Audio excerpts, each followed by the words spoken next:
Hello and welcome to Cheers to Fears, where we take horror films and turn them into drinking games. We're your two hosts. I'm Tucker. And I'm Alex. Today we will be making a drinking game for Creep 2, made by the same people that made the first installment, Patrick Brice as the director, and Brice and Mark Duplass as the writers. The movie starts with another video being shot by Joseph, now going by the name Aaron, but since Aaron was a character in the first one, we are just going to refer to Duplass's character as the Creep to avoid confusion. The Creep admits to being upset as he doesn't find any joy in killing anymore, and he decides to invite a woman named Sarah over to help him make a documentary of his life.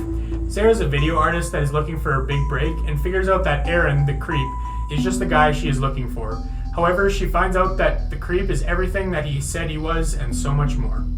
If you have not seen this movie or the first installment, we will be warning you now that there are going to be spoilers ahead. Therefore, we recommend that you take our drinking rules and watch the movie now and come back when you are finished.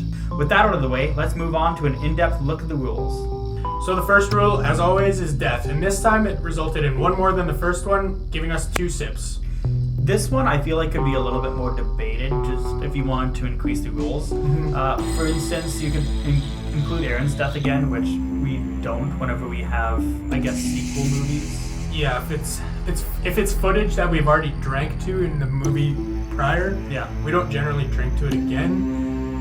But, I mean, if you want to, go for it. There's no reason you don't need to. It's just, I don't know, the rules we made up for ourselves, so we just follow it. Yeah. But, there were some fake-out deaths as well that sometimes we drink to, sometimes we don't. But we figured that they weren't just long enough to justify it, really. Yeah, they weren't really dead for long enough to justify giving a drink. Like, you see them die, and then all of a sudden, like, 10 seconds later, you see that they're not actually dead, so it's not worth drinking to in that case, because it barely gives you enough time to grab your drink and take a sip. So. Yeah. Anyways, moving on to rule number 2, we have obviously screams, cries, or yells. We got a total of 8 sips for this one.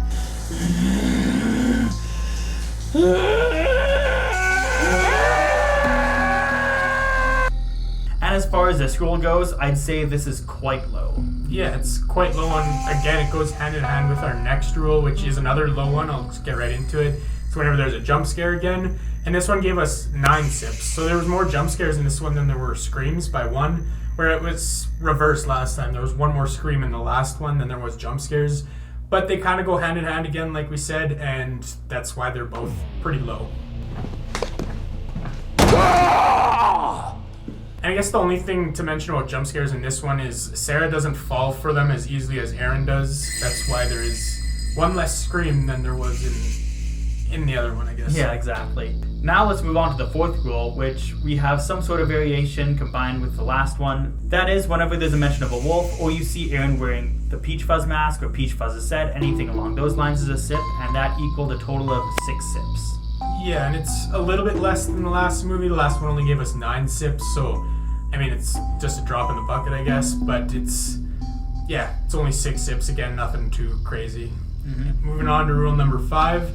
It's basically the same as last time, but this time it's Sarah instead of Aaron. It's whenever Sarah talks to the camera, and this time it gave us 7 sips. In the last installment, Aaron gave us 8 sips, but since there's only 7 sips this time around, I feel like this one is a little bit easier to get through. But that's not by much, since it's only 1 sip after all, though. Let's move on to rule number 6, as whenever there's physical affection shared on screen with Sarah and Aaron, you take a sip. This was the case 4 times, as we took 4 sips for that. Yeah, and it's basically replacing the high five or hug rule from the last one we did. We felt that it was necessary to include it, because Sarah's a lot more hands-on in this movie than Aaron obviously was. Yeah, you see her massaging him, whatever that was, or they even kissing him. Yeah, and it's a little weird that she does that, but it's because she doesn't actually believe that he's a monster. Yeah, and I guess on top of that, like, maybe she's just dealt with all these kind of creepy people in her past, and I don't know if she actually likes him, but she's the person that she's kind of been looking for in her documentary, so she wants to kind of provoke him as much as she can. Exactly. Anyways, moving on to rule number 7, it's whenever the Creep's crisis is brought up, and this time it gave us 4 sips. It's not a very big rule, but I feel like it's a focal point of the film, so we really had to include it in a way. Yeah, exactly. And it's kind of a variation on the last rule we had, which was whenever his condition is brought up. Yeah. This one, it's his crisis, which is he's not in love with killing anymore. So pretty much whenever that gets brought up, you gotta take a sip. And here I am now, a strange but wonderful amalgamation of all of the 39 men and women that I have killed, and it has been the most glorious part of my life. It has been my raison d'etre. And now, it's gone. And let's move on to the next rule, which is whenever the creep being a killer is mentioned, and that came to a total of 9 sips. My story, I am what is commonly known as a serial killer. I don't love that nomenclature. I sort of consider myself a murderer, but... This is mentioned a good handful of times, I guess, and a lot of the reason is because Sarah doesn't actually believe him, like we mentioned before, and it's just causing her to provoke him more, so he's really trying to get under her skin, it seems, but yeah, it's not really working because she doesn't take him seriously type of thing. Which leads us right into rule number 9, which is whenever the creep fails to scare Sarah. For this rule, it happened 5 times, giving us 5 sips. Aaron, come on. Really? Alright. In the first movie, the creep was scaring Aaron from the last movie.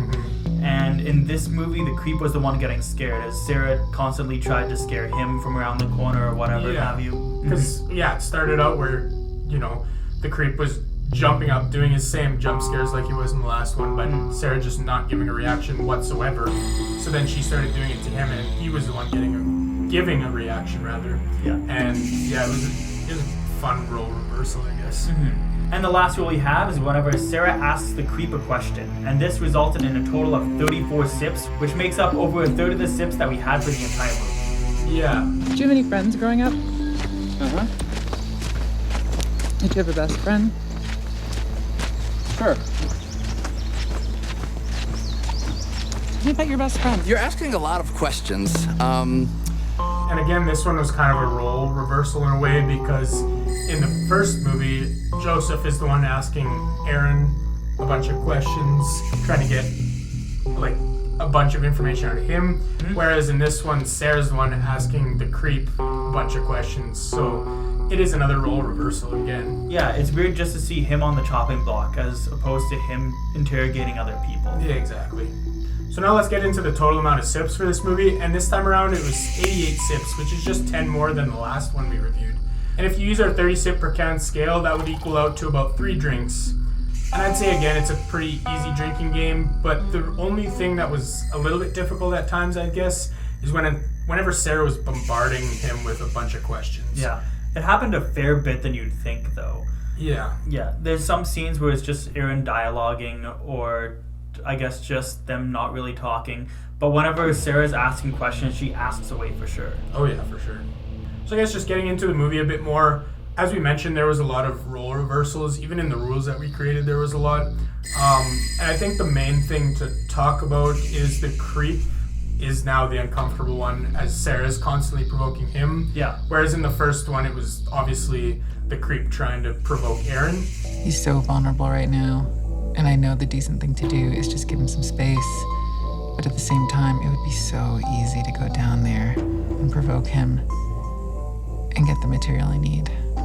And like we mentioned, Sarah's the one that is scaring him and actually keeping him on his toes. So it was clear role reversal, like we said. Yeah, it's always just him trying to make Sarah uncomfortable, and then Sarah kind of just one-ups him in almost all turns. It's really neat to kind of see that, I guess, twists in a way. It's just something you wouldn't really expect, especially with the first movie. You kind of try to see him more vulnerable, which is really weird. Yeah, and I think that was a good decision for them to do that, rather than just trying to make another exact version of the first one. Yeah. They tried to give us something different, but still maintain kind of the same vibe. Yeah, I feel like they almost metaphorically flipped the script in this installment, I feel anyways, which makes the entire movie just more interesting for sure. And I think in this one, it's kind of clear that it seems the creep's going through a midlife crisis, and he wants to document and show off his legacy of him killing 39 people. And it's kind of just another way for us to kind of get a glimpse into the real creep, I guess, and not just a facade. He's not putting up a fake image as much. He still does pick up a story and stuff, but you get to peek into his true character a little bit more, which I liked seeing. And I guess one of the main scenes where he does try to make Sarah feel uncomfortable is when he strips down in front of her, just buck naked, and it's obviously an attempt to make her more uncomfortable. Even though he says there should be no barriers, no walls, he's making it sound like it's a good thing and stuff, but it's obviously an attempt to make her uncomfortable. But then she kind of just pulls a fast one on him and just goes and does the exact same thing on him. Yeah. And I thought that was a cool thing to see, like just how confident or like willing to put herself out there Sarah was. Yeah. Rather than just cowering in fear or something. Reminded you it was some random person on the internet, and she's already just trying to one-up him and basically provoke him. Yeah. And obviously, I would call it a smart move to go and get naked in front of him. If somebody got naked like that just in front of me for really no reason, I would probably leave. But yeah, it's a power move, I'll say that. Exactly, yeah. And I feel like a majority of her trying to kind of go out there is just because she's like, oh, this is my kind of big break on YouTube for her series Encounters, I think it was called. Encounters, yeah. Encounters, for her series Encounters. And so she really kind of wants to provoke him, try to find out what, I guess, the creep's all about. And she just kind of wants to throw herself out there, because if she doesn't, she feels like she'll fail. Yeah, it feels like she's holding back when she could get a much bigger story or video out of it, I guess. Yeah, so she feels like she can't hold back. She's like, this is my big break. I'm going to do everything I can to obtain it. Yeah. And I guess let's move on to, I feel like the biggest scene of the movie is, I feel like, Mark Duplass's speech in the hot tub. I feel like that was the best part in the movie by far. Just the way that he said his monologue, I feel like it was so well done. Like, you could really, like, kind of hear the joy in, like, the creep's voice when he was saying it. Well, and I feel like it's one of the main scenes that give us a true look at who he is as a person. Yeah. And, like, reveals a lot more about him in a big chunk of the film. Like, because, like you said, it was one of the key points in the movie. And at that point, he was basically telling Sarah, like, we're done, we're not doing it anymore, not making this documentary. And, like, she still convinces him to keep going. And, like, it's like he's really opening up to her and feels comfortable opening up to her. Yeah. And it really shows, so it kind of gives him a glimmer of humanity in a way, even though he is such a creep for the title of the movie. But yeah, I agree, it was a super good scene in the film. And I guess one more thing to note about that scene is how Aaron says that the guy that kind of took him in the van, I think it was very assertive and kind of dominant.